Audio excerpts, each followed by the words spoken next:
오늘도 값없이 베풀어 주시는 주님의 끝없는 은혜를 누리며 승리하는 꿈밀의 모든 분들이 되기를 소망합니다.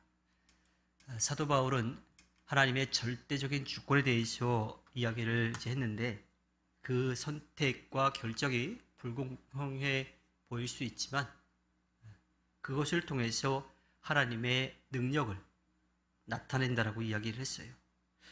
자, 그렇다면 하나님의 절대 주권에 대해서 가지게 되는 또 다른 질문이 생길 수도 있지요. 그것은 그러면 어떻게 하나님께서는 사람을 책망할 수 있는가라고 하는 거예요. 하나님께서 바로의 마음을 완악하게 만들어서 이스라엘 백성에게 악을 행한 것이라면 바로의 죄를 물을 수 없다라고 하는 거죠.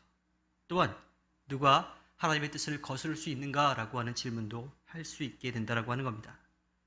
하나님의 주권이 절대적이라면 인간은 선택 사항이 없는 거죠. 그 뜻을 거스를 수가 없어요. 이미 정해져 있으니까.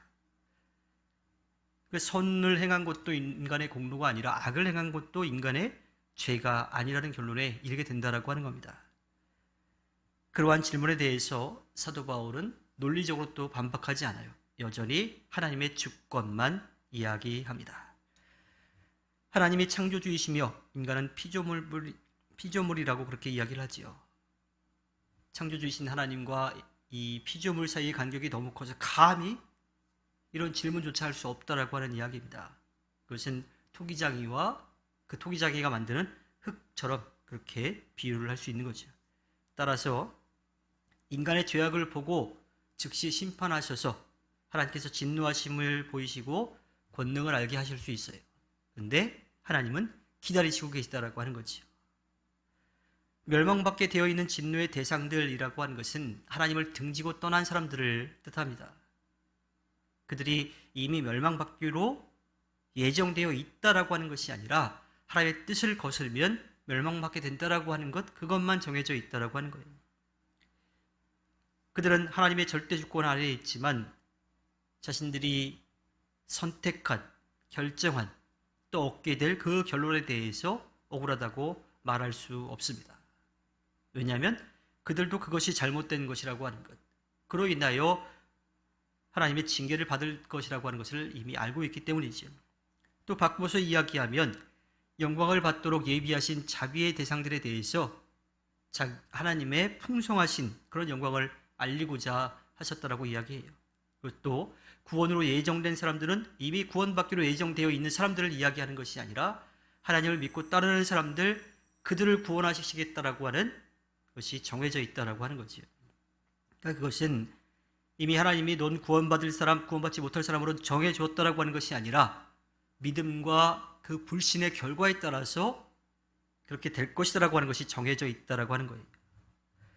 하나님은 믿음 안에서 그 극률한 은혜를 입은 사람들은 이 땅에서 살지만 영원한 하늘나라를 경험할 수 있도록 해 주셨습니다.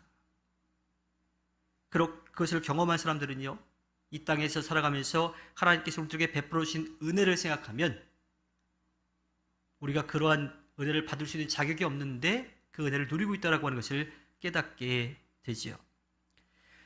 사도 바울은 로마서 12장에서 우리가 이 땅에서 해야 될 일들, 또 앞으로 해야 될 일에 대해서 여러 가지로 많은 이야기들을 하고 있습니다.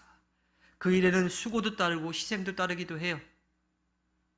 그런데 우리가 그러한 것들을 할 수 있는 이유는 우리에게 보장되어 있는 영원한 하늘나라, 또 그곳에서 누리게 될 은혜를 깨닫게 되면 이 땅에서 해야 될 그 일들이 아무것도 아니라고 하는 것을 알게 된다라고 하는 거죠. 그래서 사도 바울은 그것을 은혜라고 이야기합니다. 결국 사도 바울은 하나님의 결정, 선택에 대한 것에서도 마찬가지지만 하나님의 주권이 절대적이라면 어떻게 인간의 죄를 탓할 수 있는가? 또는 하나님의 주권이 절대적이라면 어떻게 인간은 하나님의 뜻을 거스를 수 있는가라고 하는 질문에 대해서 논리적으로 답하지 않고요, 그 모든 것이 하나님의 주권에 달려있다라고 이야기를 하고 있습니다. 왜냐하면 그러한 질문을 하는 사람들의 속마음이 뻔하거든요. 자기들이 믿지 않으면서 이건 하나님 탓이다, 하나님이 이렇게 결정해 놓은 거다라고 하는 것으로 빠져나가려고 하는 그러한 마음을 가지고 있기 때문이죠. 그래서 사도 바울은 그들과 부딪히기보다는 그들에게 하나님의 주권에 대해서만 이야기를 하고 있습니다. 인간의 문제는 하나님을 너무 작게 만들고 인간을 너무 크게 생각하는 데 있어요. 사도 바울 당시에도 그렇고요. 지금은 더더욱 그런 것 같습니다. 인간이 얼마나 덧없는 존재이며 온 우주의 창조주이신 하나님이 어떠한 분이신지를 우리가 안다라면 하나님의 말씀에 귀를 기울이고 그분의 말씀에 따라 살아가게 되죠.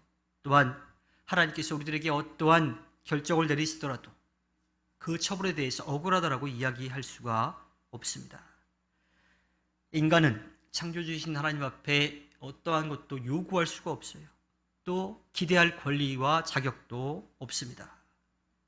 하나님의 절대적인 주권 가운데 있어 하나님을 등지고 떠난 우리들은 하나님의 벌을 받을 수밖에 없는 존재. 그런데 그 벌을 하나님은 바로 행하지 않으시고 기다리고 계신다라고 하는 겁니다. 하나님은 모든 사람들이 하나님의 구원의 은혜를 누리고 하나님의 영광 안으로 들어오기를 기다리시는 거죠. 하실 수 있지만 기다리시는 것. 그것이 또 하나님의 주권이기도 합니다. 그리고 그것은 우리에게 값없이 베풀어 주신 은혜이기도 하지요. 지금까지 우리가 살아온 모든 것이 주님의 은혜임을 알고 또 주님의 은혜를 누리기를 바라시는 그 마음을 깨달아서 주님의 뜻을 이루어가는 꿈일의 모든 분들이 되기를 주님의 이름으로 부탁드립니다. 기도하겠습니다.